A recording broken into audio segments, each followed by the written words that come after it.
कोई भी सपना साकार करने के लिए सबसे जरूरी है सही कोच का होना। चुनिए आरंभ एजुकेशन।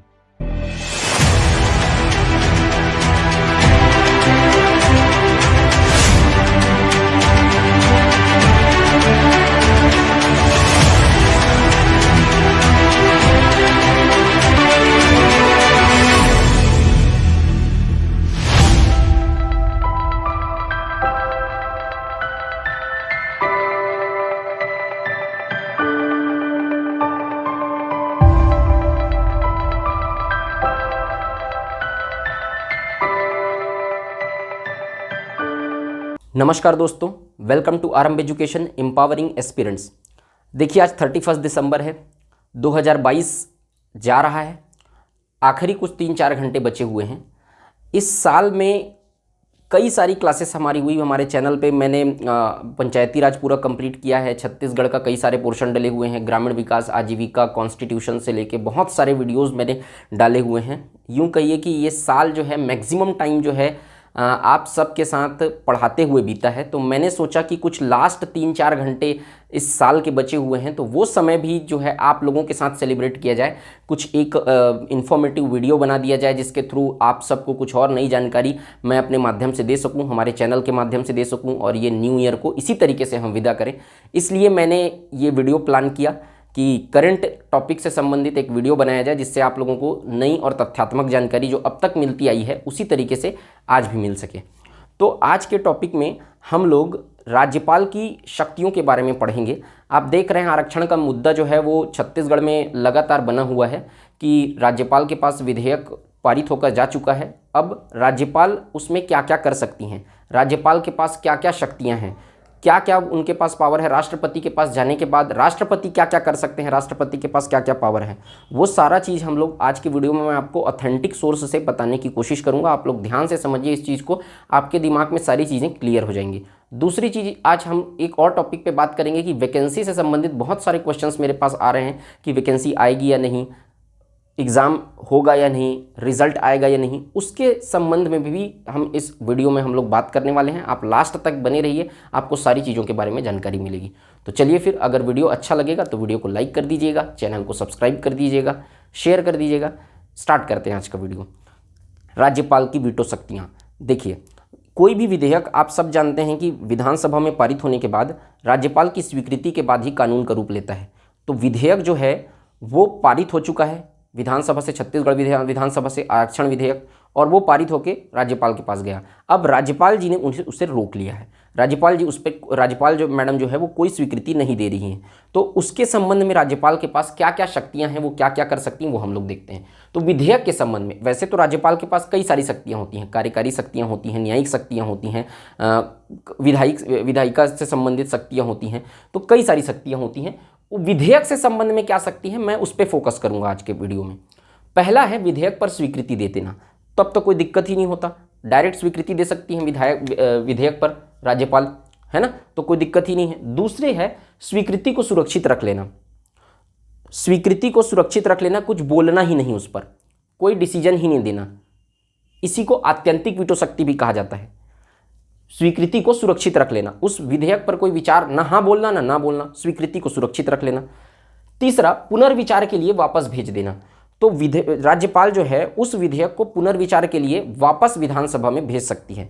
लेकिन राज्यपाल जी अभी वर्तमान में उस विधेयक को पुनर्विचार के लिए क्यों नहीं भेज रही हैं? क्योंकि उनकी मंशा कुछ अलग है, एक तरीके से आप बोल सकते हैं। उनकी स्टेटमेंट से जो नजर आता है कि भाई वो जो है विधेयक एक बार अगर पुनर्विचार के लिए भेज दिया गया, इसमें एक बहुत जबरदस्त पेच है, क्लॉज है, क्या कि विधेयक को अगर राज्यपाल ने पुनर्विचार के लिए विधानसभा में भेज दिया और विधानसभा ने उसे फिर से पारित करके विधेयक को किसके पास भेजा, राज्यपाल के पास भेज दिया, तो राज्यपाल उसे सिग्नेचर करने के लिए, स्वीकृति देने के लिए बाध्य होना पड़ेगा। संवैधानिक प्रावधान कहता है कि अगर एक बार राज्यपाल भेज सकती है उसको, कहां, विधानसभा में, विधानसभा ने फिर से अगर पारित करके भेज दिया, जो कि फिर से पारित करके भेज ही देगी विधानसभा अभी वर्तमान के सिनेरियो में, तो फिर राज्यपाल को बाध्य होंगी संवैधानिक आधार पर कि वो उस विधेयक पर साइन करें। इसलिए उसको पुनर्विचार के लिए नहीं भेजा जा रहा है। ठीक, तो इसको पुनर्विचार के लिए भेज सकते हैं, लेकिन विधेयक वापिस आएगा अगर तो फिर विधेयक पर साइन करना पड़ेगा। राज्यपाल जो है वो स्वीकृति देने के लिए बाध्य हो जाएंगे। एक चौथा चीज होता है राज्यपाल के पास, एक जबरदस्त पावर ये है कि अनुच्छेद 200 के अनुसार, आर्टिकल 200 के अकॉर्डिंग राष्ट्रपति के लिए सुरक्षित रख सकती है राज्यपाल। तो राष्ट्रपति के पास कितना पावर होता है, जो पावर होता है विधेयक के संबंध में वो 3 ही पावर होता है, लेकिन राज्यपाल को एक एक्स्ट्रा पावर दिया गया है कि वो राज्यपाल जो है वो राष्ट्रपति के लिए किसी भी विधेयक को स्वीकृति के लिए राष्ट्रपति के पास सुरक्षित रख सकती हैं, राष्ट्रपति के पास भेज सकती हैं आर्टिकल 200 के अकॉर्डिंग। अब राष्ट्रपति को अगर भेजेंगी तो उस विधेयक में क्या क्या रहेंगे तब वो राष्ट्रपति को भेज सकती है। तो विधेयक संविधान के उपबंधों के विरुद्ध हो, अगर कोई विधेयक संवैधानिक प्रावधानों का उल्लंघन करता हो, संविधान के प्रावधानों के अनुरूप न हो, तो उसको राज्यपाल जो है वो राष्ट्रपति को भेज सकते हैं, पहला। दूसरा, देश हित के विरुद्ध हो, राष्ट्रहित के विरुद्ध हो, देश के विरुद्ध हो, तब उसको राज्यपाल राष्ट्रपति को भेज सकती है। तीसरा, उच्च न्यायालय की शक्ति को खतरे में डालता हो, हाई कोर्ट की शक्ति को किसी भी तरीके से कम करता हो अगर कोई विधेयक, तब राज्यपाल उसको क्या कर सकते हैं, राष्ट्रपति को भेज सकती है। चौथा, राष्ट्रीय महत्व का हो, कोई राष्ट्रीय महत्व का कोई मुद्दा है, संघ सूची से संबंधित किसी मुद्दे पे कोई विधेयक ले आया गया है, तो राष्ट्रीय महत्व का अगर कोई मुद्दा है तब उसको राष्ट्रपति को प्रेषित कर सकते हैं। आर्टिकल 200 के तहत, ये अनुच्छेद को याद रखेंगे, पेपर में आता है ये पेपर, ठीक। आर्टिकल 200। अब राष्ट्रपति के पास मान लो जाए वो विधेयक चला गया, तो राष्ट्रपति के पास क्या क्या शक्तियां होती हैं किसी राज्य से आए हुए विधेयक के संबंध में, यह भी मैं आपको बताऊंगा। देखिए, विधेयक मान लो जाए अनुसुईया उइके जी ने उस विधेयक को पारित करके विधेयक को राष्ट्रपति के लिए भेज दिया आर्टिकल 200 के तहत, राष्ट्रपति उस पर क्या क्या कर सकते हैं वो भी देखिए। अनुच्छेद 201 के तहत अब राष्ट्रपति की जो पावर है उस विधेयक के संबंध में, विधेयक को राज्यपाल 200 के तहत भेजेगी, राष्ट्रपति की आर्टिकल 201 के तहत राष्ट्रपति की शक्तियां क्या है, उस विधेयक पर सहमति दे सकते हैं, तब तो कोई दिक्कत ही नहीं है। दूसरा, सहमति को सुरक्षित रख सकते हैं, कुछ भी नहीं बोलेंगे वो, जैसे राज्यपाल ने रखा था। तीसरा, विधेयक को विधायिका के पास पुनर्विचार के लिए भेज सकते हैं राज्यपाल के माध्यम से। राष्ट्रपति जी आर्टिकल 201 के तहत उस विधेयक को राज्यपाल के माध्यम से फिर से विधानसभा में भेज सकते हैं कि भाई इस पे पुनर्विचार करिए। अगर आप लोगों ने कोई जल्दबाजी में अगर कोई विधेयक को पारित किया है, बिना कम सोच के, बिना सोचे हुए कोई विधेयक को पारित किया है, तो उसको पुनर्विचार के लिए राज्यपाल के माध्यम से फिर से विधायिका में भेज सकते हैं राष्ट्रपति जी। अब क्या होगा, अगर मान लो जाए उस विधेयक को राष्ट्रपति, मान लो जाए विधेयक को विधानसभा में भेज दिए और विधानसभा ने फिर से पारित करके राज्यपाल के माध्यम से राष्ट्रपति को भेज दिया, विधानसभा राज्यपाल को भेजेगी, राज्यपाल ने फिर से राष्ट्रपति को भेज दिया, तब भी राष्ट्रपति उस पर सहमति देने के लिए बाध्य नहीं है, कोई फोर्सफुली नहीं है। राज्यपाल सहमति देने के लिए बाध्य होती है, राज्यपाल किसी विधेयक को पुनर्विचार के लिए राज्यपाल को भेज दिया गया तो राज्यपाल सहमति देने के लिए बाध्य होंगे, लेकिन राष्ट्रपति ने किसी विधेयक को विधानसभा में भेजा है और विधानसभा ने उसको पारित करके फिर से पुनर्विचार करके पारित करके राष्ट्रपति को भेज दिया, तो राष्ट्रपति उस पर सहमति देने के लिए बाध्य नहीं है। राष्ट्रपति अपने वीटो पावर का प्रयोग करके या तो उस पर सहमति दे देंगे, या तो सुरक्षित रख लेंगे, या तो फिर से पुनर्विचार के लिए भेज देंगे, लेकिन राष्ट्रपति उस पर सहमति देने के लिए किसी भी तरीके से बाध्य नहीं है। सवाल ये खड़ा होता है, पेपर में ये भी सवाल आता है कि राष्ट्रपति की वीटो पावर ज़्यादा है, विधेयक पर कोई भी शक्ति जो है वो राष्ट्रपति की ज़्यादा है या राज्यपाल की ज़्यादा है? तो आप खुद समझिए। अब राज्यपाल के पास, राष्ट्रपति के पास 3 पावर्स हैं विधेयक के संबंध में, या तो सुरक्षित रख सकता है, या तो स्वीकृति दे देंगे, या तो सुरक्षित रख लेंगे, या तो पुनर्विचार के लिए वापस भेज देंगे। 3 पावर राष्ट्रपति के पास, जबकि राज्यपाल के पास 4 पावर है कि वो राष्ट्रपति के लिए भी पास भी भेज सकती है, उनको ये भी पावर है। तो राज्यपाल की जो विधेयक पर जो शक्ति है वो राष्ट्रपति से ज़्यादा होती है, याद रखिएगा। राज्यपाल की जो शक्ति होती है वो राष्ट्रपति से ज़्यादा होती है किसी विधेयक पर। अब एक सवाल ये भी उठता है कि क्षमादान शक्ति से संबंधित भी चीज़ों को हम लोग देख लेते हैं कि राज्यपाल के पास जो क्षमादान शक्ति होती है वो राष्ट्रपति की क्षमादान शक्ति से क्या भिन्न होती है, क्या अंतर होता है। तो देखिए, राज्यपाल जो होता है किसी भी मृत्युदंड को क्षमा नहीं कर सकता। राज्यपाल के पास ये पावर नहीं है कि कोई भी फांसी की सजा अगर किसी अपराधी को दे दी गई है तो राज्यपाल उसको क्षमा नहीं कर सकते, उसको आजीवन कारावास में बदल सकते हैं, मतलब उसके नेचर को, उसकी प्रकृति को बदल सकते हैं, कम कर सकते हैं, लेकिन क्षमादान की शक्ति राज्यपाल के पास नहीं होती है। मृत्युदंड से क्षमादान की शक्ति नहीं होती है। फांसी की सजा दी गई है तो उसको क्षमा राज्यपाल नहीं कर सकते हैं, माफ भी नहीं कर सकते हैं, ठीक, सजा को माफ नहीं कर सकते राज्यपाल, जबकि राष्ट्रपति कर सकते हैं। तीसरा, सैन्य न्यायालय द्वारा कोई सजा दी गई है, सैन्य न्यायालय के द्वारा, जिसको कोर्ट मार्शल बोला जाता है, सैन्य न्यायालय के द्वारा कोई सजा दी गई है तो भी राज्यपाल उस पर कोई भी अपना उस पर उस सजा को माफ नहीं कर सकते। सैन्य न्यायालय के द्वारा कोई सजा दी गई है उसको भी राज्यपाल माफ नहीं कर सकते। तो 3 पावर। लेकिन राष्ट्रपति के पास, ये तो मैं राज्यपाल का बताया, राष्ट्रपति मृत्युदंड को क्षमा करने की शक्ति राज्यपाल के पास होती है, जबकि राष्ट्रपति के पास मृत्युदंड को क्षमा करने की शक्ति होती है, राष्ट्रपति के पास, जबकि राज्यपाल के पास मृत्युदंड को क्षमा करने की शक्ति नहीं होती है। तो क्षमादान शक्ति के माध्यम से अगर आप कंपेयर करेंगे राष्ट्रपति से राज्यपाल का, तो राज्यपाल की क्षमादान शक्ति राष्ट्रपति के क्षमादान शक्ति से कम है, जबकि विधेयकों के संबंध में राज्यपाल की जो क्षमादान शक्ति है वो राष्ट्रपति की क्षमादान शक्ति से ज़्यादा होती है। क्लियर हो गया एकदम आपको? तो आपको अब यहाँ पर देखिए आरक्षण का मुद्दा क्या है। तो यहाँ पर आपको समझ में आ गया होगा कि किस तरीके से शक्ति, क्या क्या तरीके से हो सकता है, अब आरक्षण पर क्या क्या फैसला हो सकता है, आप लोग को क्लियर हो गया होगा। अब आरक्षण पर सरकार का पक्ष क्या है वो देख लेते हैं। सरकार ये कहती है, टी.एस. सिंहदेव जी का स्टेटमेंट था कि भारत सरकार ने प्रावधान किया है कि जनसंख्या के आधार पर आरक्षण दिया जाएगा। जितने प्रतिशत जनसंख्या एसटी की होगी उतना प्रतिशत आरक्षण एसटी को दिया जाएगा, जितने प्रतिशत जनसंख्या एससी की होगी उतना प्रतिशत आरक्षण एससी को दिया जाएगा। इसी बात को ध्यान रखते हुए क्वांटिफाइबल डाटा आयोग का गठन किया गया और उसके अनुसार जो डाटा आया उसके आधार पर छत्तीसगढ़ सरकार ये बोल रही है कि हमने आरक्षण दिया है। सरकार कहती है कि जब मध्य प्रदेश था तब एसटी की जो जनसंख्या थी वो थी 20%, एससी की जो जनसंख्या थी वो 16%, तो इसी के आधार पर आरक्षण तय हुआ था। लेकिन मध्य प्रदेश के से जब छत्तीसगढ़ अलग हो गया, ये आरक्षण ये है वो 2011 की जनगणना के आधार पर, ऐसे हेड काउंट तो जातिगत जनगणना तो किया ही नहीं गया था, पहले जाति के आधार पर अलग से जनगणना नहीं की गई थी।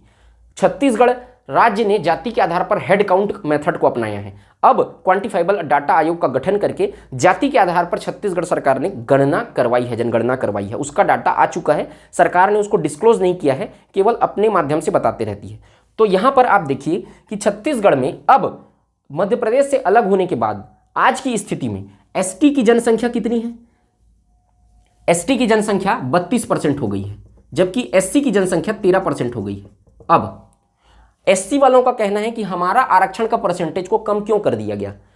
इसलिए कम किया गया, सरकार कहती है कि आप जब मध्य प्रदेश के साथ संयुक्त थे तो आपकी जनसंख्या इतनी थी, प्रतिशत जनसंख्या इतनी थी, इसलिए इस आधार पर आपको आरक्षण दिया गया था। अब प्रतिशत जनसंख्या 13% हो गई है आपकी, तो आपको इस आधार पर आरक्षण दिया जा रहा है। अगर आपकी जनसंख्या 15% हो जाती है तो आपको 15% आरक्षण कर दिया जाएगा, 20% हो जाती है तो 20% आरक्षण कर दिया जाएगा। लेकिन वर्तमान सिनेरियो ये है, सरकार कहती है कि जो ओबीसी है उसकी जनसंख्या हेड काउंट मेथड में अभी क्वांटिफाइबल डाटा आयोग के अनुसार 47% आई है। ओबीसी की जनसंख्या उसको केवल दिया जा रहा है, ओबीसी को आरक्षण कितना दिया जा रहा है? 27% आरक्षण।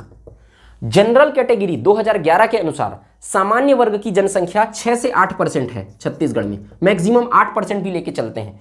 तो ईडब्ल्यूएस आरक्षण कितना दिया जा रहा है? आर्थिक आधार पर 4% दिया जा रहा है। तो 8% जनसंख्या को भी 4% आरक्षण दिया जा रहा है ईडब्ल्यूएस में। जितने प्रतिशत जनसंख्या होगी उतने प्रतिशत आरक्षण दिया जा रहा है। तो टोटल अभी वर्तमान सिनेरियो में ये आरक्षण का परसेंटेज है, जितना परसेंटेज आया है उसके आधार पर आरक्षण दिया जा रहा है। कोर्ट का यह कहना है कि 50% से ज़्यादा आरक्षण हो नहीं सकता। ठीक, तो अब इस स्थिति में क्या होगा?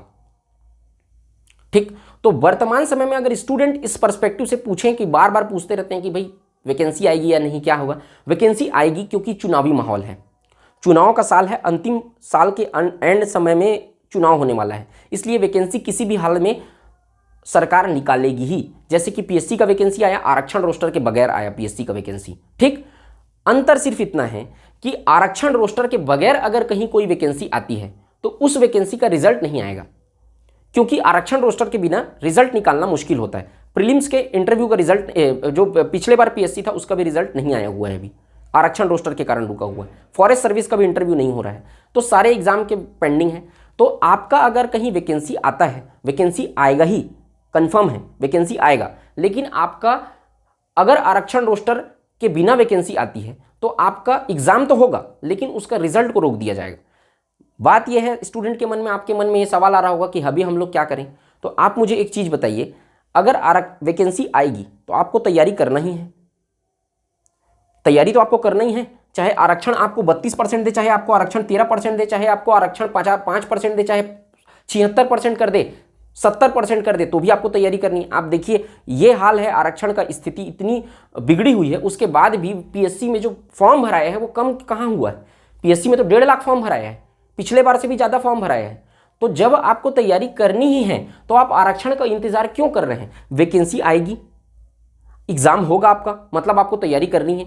अगर वैकेंसी आने के बाद आप तैयारी चालू करते हैं तो आप पैनिक कर जाएंगे, क्योंकि टाइम जो है आपका कम बचे रहेगा। तो आपके लिए बेनिफिट ये है जो केवल प्योर तैयारी कर रहे हैं, जिनको 2023 में रोजगार चाहिए, जिनको नौकरी चाहिए, जिनको गवर्नमेंट जॉब में जाना चाहते हैं, उनसे एक रिक्वेस्ट है कि वो अपनी तैयारी जारी रखें। वो इन आरक्षण के मुद्दों पर फंसने की ज़रूरत आपको नहीं है, क्योंकि आरक्षण का जो होना है वो होगा ही। आपका वैकेंसी आएगा और आरक्षण रोस्टर जो होना है वो होगा। इसके पहले अगर आप इस टाइम को इधर उधर के चीज़ों में लगा देते हैं या ये सोचने में लगा देते हैं कि आरक्षण जब आएगा, जब वैकेंसी आएगा तब पढ़ाई करेंगे, तो आपका टाइम वेस्ट हो जाएगा। बाकी आपको फॉर्म तो भरना ही है, आपको तैयारी करनी ही है। हाँ, आपके मन में अगर ये है कि 76% अगर आरक्षण हो गया, अगर 76% आरक्षण हो गया हम तैयारी नहीं करेंगे, अगर 50% आरक्षण रहेगा तब हम तैयारी करेंगे, नहीं तो अगर इससे आरक्षण ज़्यादा हुआ तो हम तैयारी नहीं करेंगे, तब आप तैयारी छोड़ सकते हैं, तब आप पेंडिंग रख सकते हैं तैयारी। लेकिन अगर आपके मन में यह है कि 76% रहेगा तब भी हमको फॉर्म भरना है, तैयारी करना है, 50 रहेगा तो भी तैयारी करना है, 80 हो जाएगा तो भी तैयारी करना है, तो आप अपना टाइम वेस्ट मत करिए, आप तैयारी क्यों जारी रखिए अपनी, क्योंकि वैकेंसी आएगी। आरक्षण कितना होता है ये सरकार डिसाइड करेगी, राज्यपाल, राष्ट्रपति, वो आपके हाथ में कुछ है नहीं। अभी आपकी प्राथमिकता को आप सेट करिए कि आपकी प्राथमिकताएं क्या है। वर्तमान समय में अगर आप बेरोजगार हैं, आपके हाथ में जॉब नहीं है, आपको आर्थिक स्थिति आपकी ठीक नहीं है, तो आपके हाथ में ये है कि आपको तैयारी करनी पड़ेगी। तो आप अपनी तैयारी जारी रखिए। आप अपनी प्राथमिकताएं आपको तय करनी पड़ेगी कि वर्तमान समय में आपकी प्राथमिकताएं क्या है। आपकी प्राथमिकताएं तैयारी करनी है या आपकी प्राथमिकताएं किसी बाइकॉट ट्रेंड चलाना है। अगर वो करने से आपको फ़ायदा मिलता है तो आप वो कर सकते हैं, जिससे आपको कोई भी फ़ायदा नहीं मिलेगा। अगर आपको ये करने से फ़ायदा मिलता है तो ये कर सकते हैं। प्राथमिकताएं तय कीजिए, प्रायोरिटी सेट कीजिए अपनी लाइफ की। नया साल आ रहा है, नए साल में प्राथमिकताएं तय कीजिए और उसके अनुसार आपको पढ़ाई कीजिए। तो नए साल की आपको ढेर सारी शुभकामनाएं। आज की वीडियो में मुझे यही चीज़ बोलना था, ठीक है। तो आप अपनी तैयारी जारी रखिए। ऑल द बेस्ट आप सभी को। Happy new year to all of you. इन सारी अच्छी पंक्तियों के साथ कि इस साल न हो पुरनम आँखें, इस साल न वो खामोशी हो, इस साल न दिल को दहलाने वाली बेबस बेहोशी हो, इस साल मोहब्बत की दुनिया में दिल दिमाग की आंखें हों, इस साल हमारे हाथों में आकाश चूमती पाखें हों, ये साल अगर इतनी मोहलत दिलवा जाए तो अच्छा है, ये साल अगर हमको हमसे मिलवा जाए तो अच्छा है, चाहे दिल की बंजर धरती सागर भर आंसू पी जाए, ये साल मगर कुछ फूल नए खिलवा जाए तो अच्छा है, ये साल हमारी किस्मत में कुछ नए सितारे टाँकेगा, ये साल हमारी हिम्मत को कुछ नई नज़र से आंकेगा, इस साल अगर हम अंबर से दुख की बदली को हटा सके तो निश्चित है इसी साल हम सब में सूरज झांकेगा, तो निश्चित है इसी साल हम सब में सूरज झांकेगा। ये नया वर्ष, ये नया साल 2023 आपके जीवन में ढेर सारी शुभकामनाएं लेके आए और आपके जीवन में कुछ भी हो, लेकिन आरंभ एजुकेशन आपके साथ रहेगा हर समय हर वक्त। और मैं अपने चैनल के माध्यम से अगले साल भी, नए साल में भी आपके साथ अपनी जानकारियों को, जो भी जानकारी मेरे पास है वो आपके इस चैनल के माध्यम से आपसे शेयर करता रहूँगा, ये वादा है मेरा। तो आप सभी को ढेर सारी शुभकामनाएं नए साल की। मिलते हैं किसी नेक्स्ट वीडियो में, तब तक के लिए जय हिंद, वंदे मातरम।